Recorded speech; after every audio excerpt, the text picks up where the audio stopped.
আমার ছেলের জ্বর হয়েছে, আমার ছেলে অসুস্থর মধ্যে পড়ে আছে গো খোদা।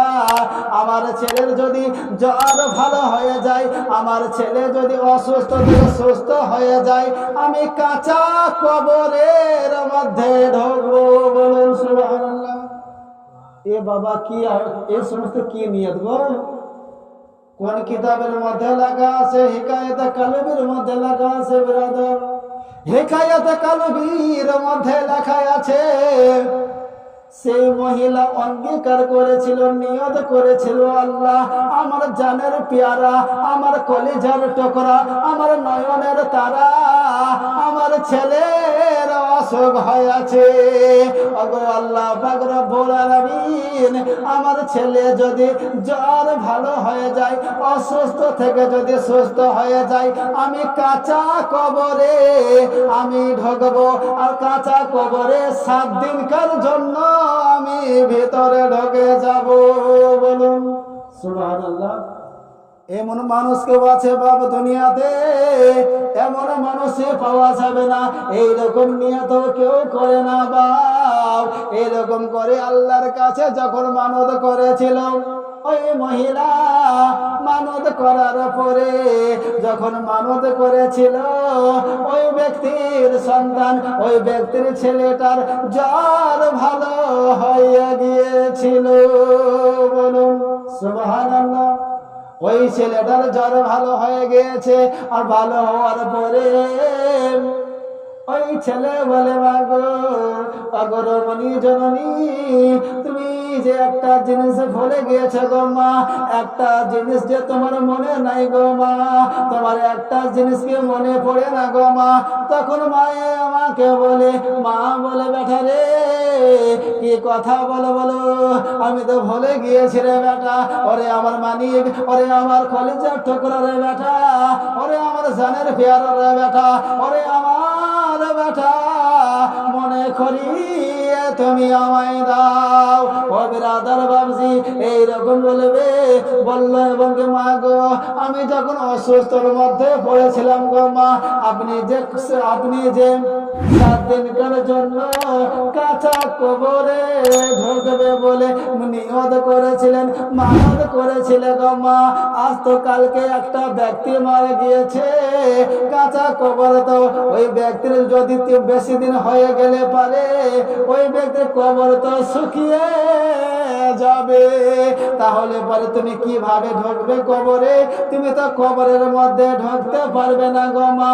তখন বলে, বেটা রে, ওরে আমার বেটা, তুমি শোনো, তুমি যে কথা আমাকে মনে করিয়ে দিয়েছো রে বেটা, তুমি যে আমাকে ইয়াদ করিয়ে দিয়েছো রে বেটা। এবার তিনি কি করলেন বিরাদার? সমস্ত পাড়াদের মধ্যে, প্রতিবেশীর মধ্যে কি করলো? সকলকে বাড়ির মধ্যে ডাক করানো হলো, এক জায়গাতে জমায়েত করানো হলো, এক জায়গাতে জমতে বলা হলো, এক জায়গাতে জমিয়ে গেল। আর এক জায়গাতে জমার পরে ওই মা বলে, মহিলা বলে, রমণী বলে, আমি একটা কথা বলি তোমরা শোনো, আমি 7 দিনকার জন্য আমি কবরে ঢুকবো। এই কথা যদি বলে বাপ, কোন মানুষ বিশ্বাস করবে? কোন মানুষ বিশ্বাস করবে না। কোন মানুষের কোন রকমের মধ্যে বিশ্বাস আসবে না। গ্রামের মানুষ, পাড়ার মানুষ, তারা কি বলছে, কি কথা বলে, এ মানুষ তো মারা গেলে পারে কবরের মধ্যে ঢোকে, আর জীবিত মানুষ কবরে কি করে ঢুকবে বলো? তুমি কিসের জন্য কবরে ঢুকবে বলো? ওই রমণী মহিলা মা আমার বলছেন, ওগো শোনো, আমার ছেলে যখন কষ্ট অসুখের মধ্যে পড়েছিল, আমি আল্লাহর কাছে মানত করেছিলাম যে আল্লাহ দয়াময়, আমার ছেলে যদি ভালো হয়ে যায়, আমি 7 দিনকার জন্য আমি কাঁচা কবরে ঢুকবো। গ্রামবাসী সবাই কবরের পাশে দাঁড়িয়ে গেল বিরাদার।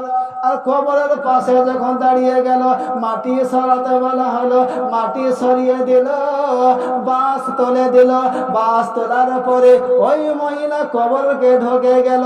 আর কবরের মধ্যে যখন ঢোকে গেল, আর ঢোকার পরে তখন সকল ব্যক্তিরা তারা বাঁশ দিয়ে দিল। আর বাঁশ দেওয়ার পরে সেই ব্যক্তিকে মাটি চাপা দিয়ে দিল। বলুন সুবহানাল্লাহ। জীবিত মানুষ কবরে ঢুকে গেল। বা বঙ্গ বিখ্যাত কিতাবের নাম হিকায়াতুল কালবি। তো সেই মহিলা কি করলেন, তিনি 7 দিনকার জন্য কবরের ভেতরে ঢুকে গিয়েছেন। আর প্রত্যেক মানুষকে বলে দিলেন যে আমি যখন কবরে ঢুকে যাব, ঢোকার পরে মাটি দিয়ে দিয়ে আমাকে ঢেকে দেবে। আর ওই রকম করে সকল ব্যক্তি তেনারা কি করলে বিরাদার বাবজি সামাইন, ওই মহিলাকে মহিলার কথার মতো তেনাকে মাটির ভেতরে দাফন করে মানে ঢেকে দেওয়া হলো, মাটি চাপানো হলো। মাটি চাপানোর পরে প্রত্যেক মানুষ তারা নিজের নিজের বাড়ির মধ্যে পৌঁছে গেল, নিজের নিজের বাড়ির দিকে অগ্রসর হয়ে গেল, নিজের নিজের বাড়ির দিকে তারা চলে গেল বেরাদার। এইরকম ভাবে একদিন পার হয়ে গেল।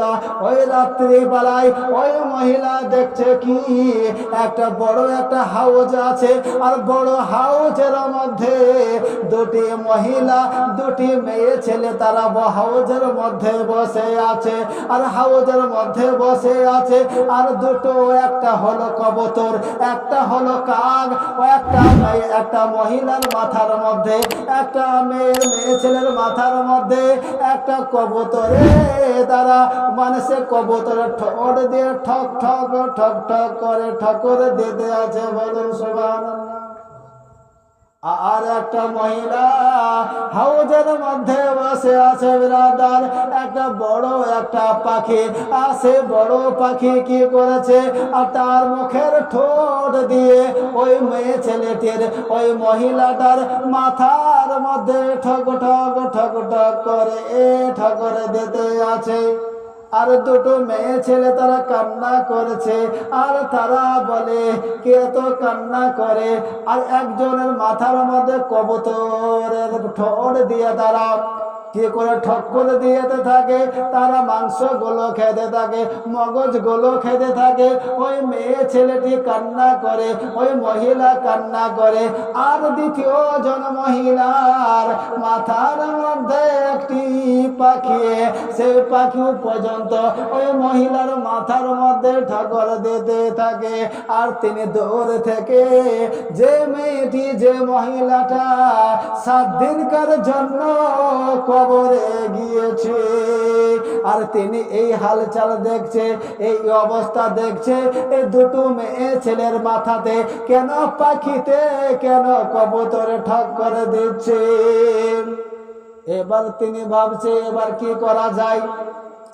ওই মহিলার কাছে যেতে হবে। ওই মহিলাদের কাছে না গেলে পারে তাদের খবর পাওয়া যাবে না। এই অবস্থা কিসের জন্য তারা বাঁচাও বাঁচাও করে কান্না করেছে। আর তারা বলছে পাখির ঠোঁটের আওয়াজ, পাখির ঠোঁটের ঠক করে দেওয়া আমি সহ্য করতে পারি না। তারা ঝরঝর করে কান্না করে।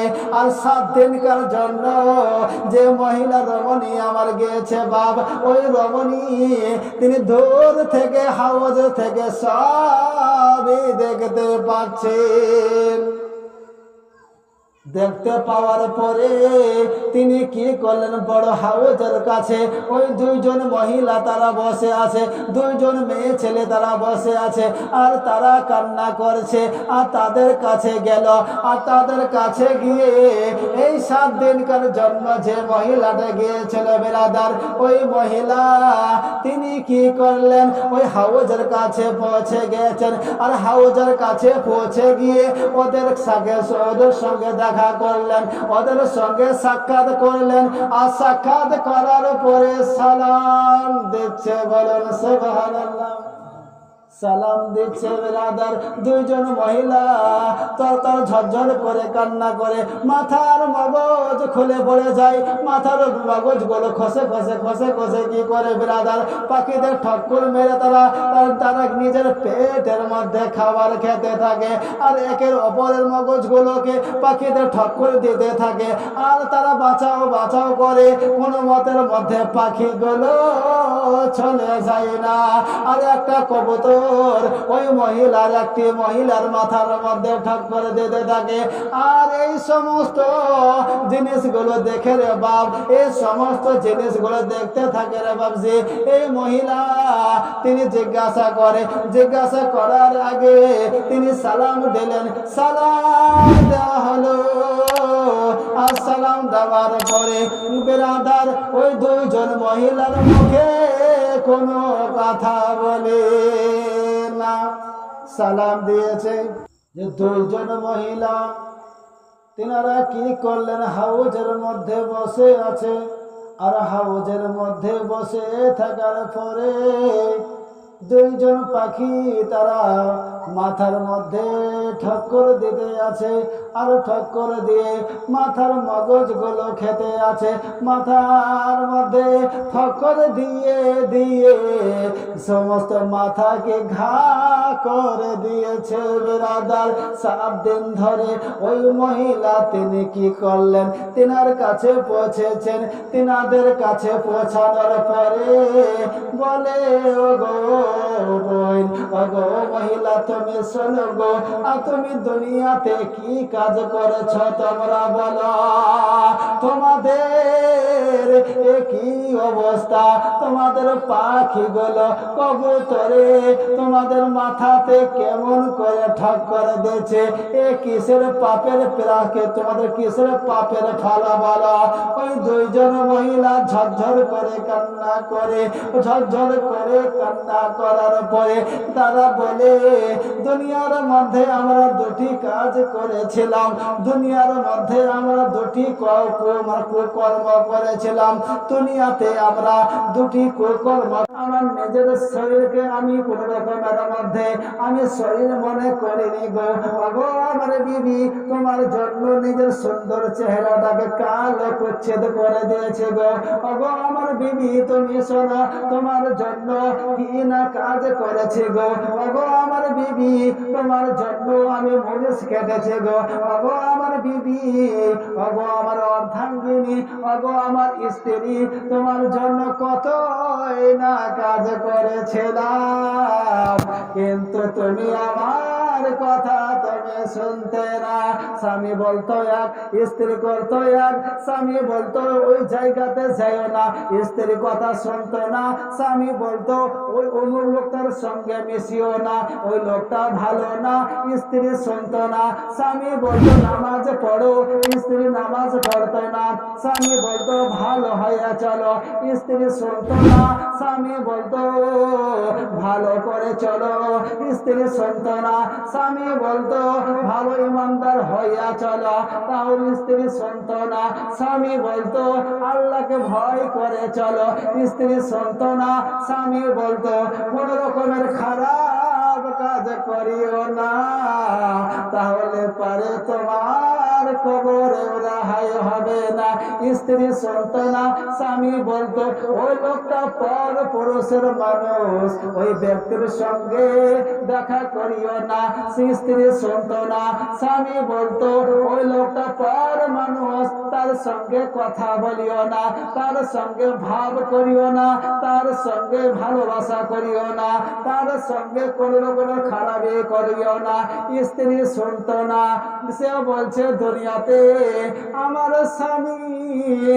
স্বামীকে আমি মানতাম না বলে আল্লাহ পাক রব্বুল আলামিন আমাকে এরকম শাস্তি দিচ্ছে, বলুন সুবহানাল্লাহ। তাহলে আমাদের কি অবস্থা হবে গো? আমাদের মা বহিনদের কি অবস্থা হবে, আমাদের মা খালাদের কি অবস্থা হবে। মা বহিনদেরকে যদি একটা কথা বলে সে কথার প্রতি কোন রকমের মধ্যে আমল দেয় না। আমাদের মা বহিনদেরকে যদি বলে ফজরের নামাজ পড়ো গো, ফজরের নামাজও পড়বে না। যদি বলে কোরআন পড়িও গো, কোরআন পড়বে না। স্বামী যদি বলে আল্লাহকে মেনে চলে গো, এরকম মেনে চলবে না। মা বহিনদেরকে যদি বলা হয় আল্লাহর পথে আসিও, মা বহিনরাও আসবে না বেরাদার। আজ পর্যন্ত দেখা যায় কোন মা কোন বহিনকে ফজরের নামাজ পড়তে দেখা যায়, কোন রকমের মধ্যে ফজরের নামাজও পড়ে না। কিভাবে হবে বেরাদার?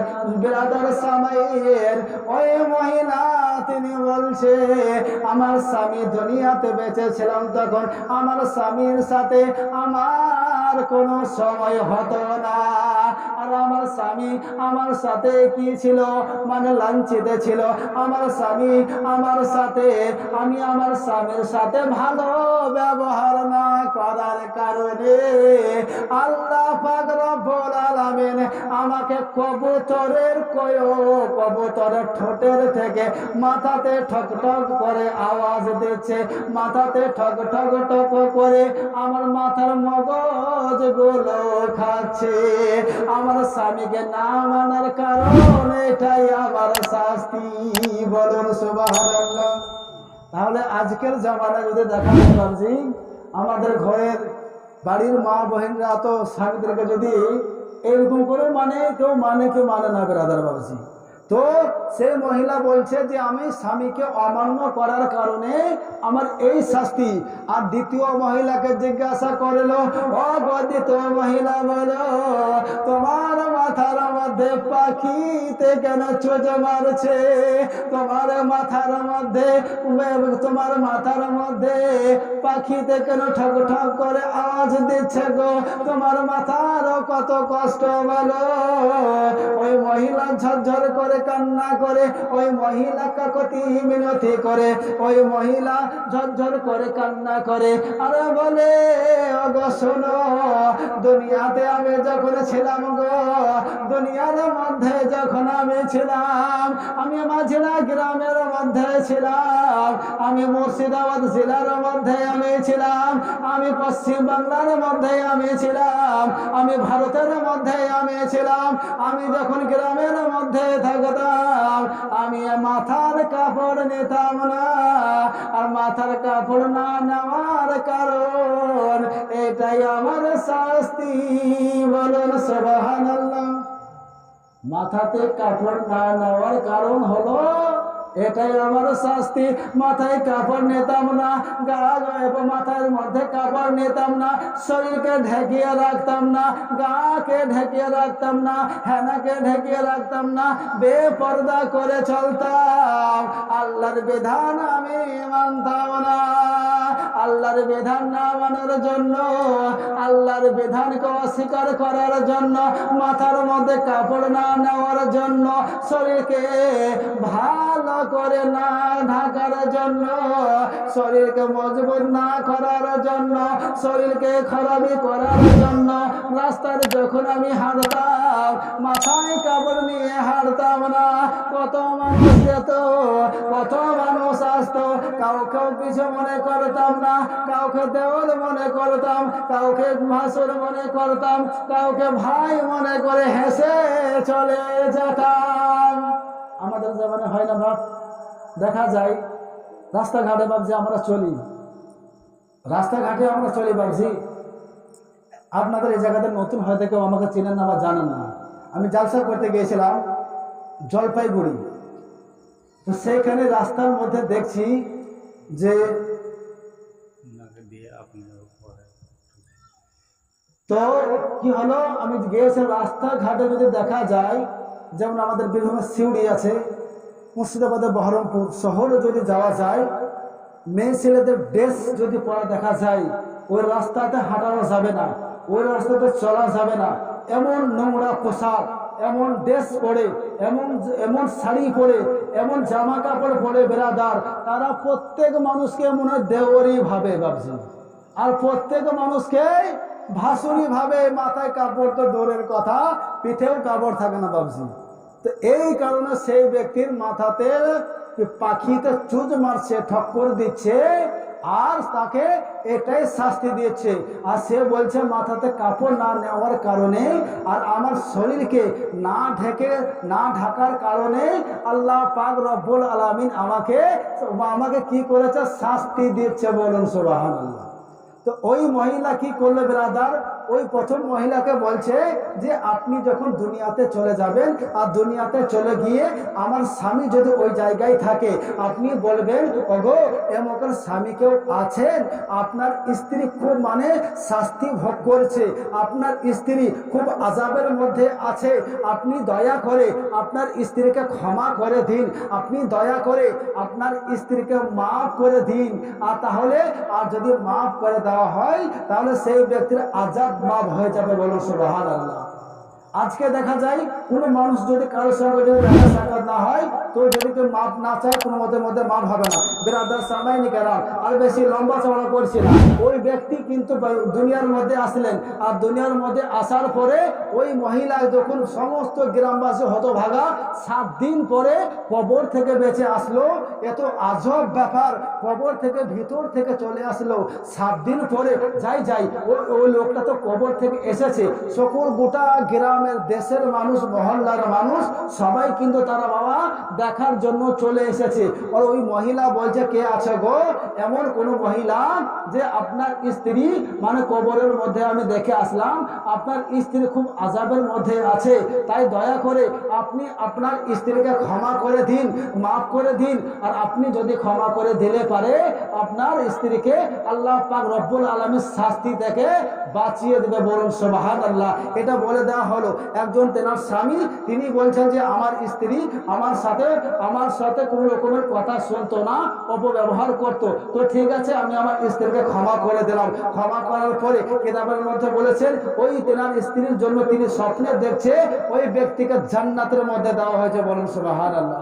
আর দ্বিতীয়, সে ব্যক্তি তো নিজেই ভুল করেছে, নিজে তো নিজের শরীরকে দেখিয়েছে, নিজে তো মাথায় কাপড় নেয়নি, নিজে তো ভালো করে চলেনি, তাহলে তো তার শাস্তি কিয়ামত পর্যন্ত হবে। বিরাদার সামাইনে কেরাম, আয়াতে কারিমা তেলাওয়াত করেছিলাম, আইনা মা তাকুন ইদরাকুমুল মাউত। এ বান্দা তোমরা মাঠে ঘাটে, খেতে কামে, ব্যবসা বাণিজ্যের মধ্যে, যে কোনো শহরে যে কোনো জেলার মধ্যে থাকো না কেন, মৃত্যু অবশ্যই তোমাদের জন্য হবে। মৃত্যু অবশ্যই, তোমরা যদি 7 সমুদ্র তীর পার করে ভরা থাকো, মৃত্যু অবশ্যই তোমাদের হবে। আর মৃত্যু নামে একটা গ্রন্থ, মৃত্যু নামে একটা জানালা দরজা আছে, ওই মৃত্যু অবশ্যই তোমাদের হবে। ওই জানালা দরজা দিয়ে প্রত্যেক ব্যক্তিকে যেতে হবে। বলুন সুবহানাল্লাহ। ইউটিউবে একটা চ্যানেল আছে মাওলানা সুজাউদ্দিন চতুর্বেদী, ইউটিউব যদি সার্চ করেন আমার জালসা মোবাইলের মধ্যে পেয়ে যাবেন। যদি ফেসবুকের মধ্যে সার্চ করেন মাওলানা সুজাউদ্দিন চতুর্বেদী জালসা, আমার জালসা ওয়াজ নসিহত পেয়ে যাবেন। আরো অন্যান্য যে সমস্ত ওয়েবসাইটগুলো আছে ওগুলোর মধ্যে পেয়ে যাবেন। আর খাস করে ইউটিউবের মধ্যে যদি সার্চ করেন বা লিখেন বা বলেন মাওলানা সুজাউদ্দিন চতুর্বেদী জালসা, অনেক জালসা মেহফিল ওয়াজ শুনতে পাবেন। তো বিরাদার সামাইন, আল্লাহ পাক রব্বুল আলামিন যেন আমাদের এই বসে থাকাকে যেন কবুল করেন। হায়দ্রাবাদ মোলাকাত বাকি, এইখান থেকে করলাম এটি। মনের কথা রইল অনেক বাকি। ইসলামের কোনো করবেন না ক্ষতি, বাড়াবেন ইমানের জ্যোতি।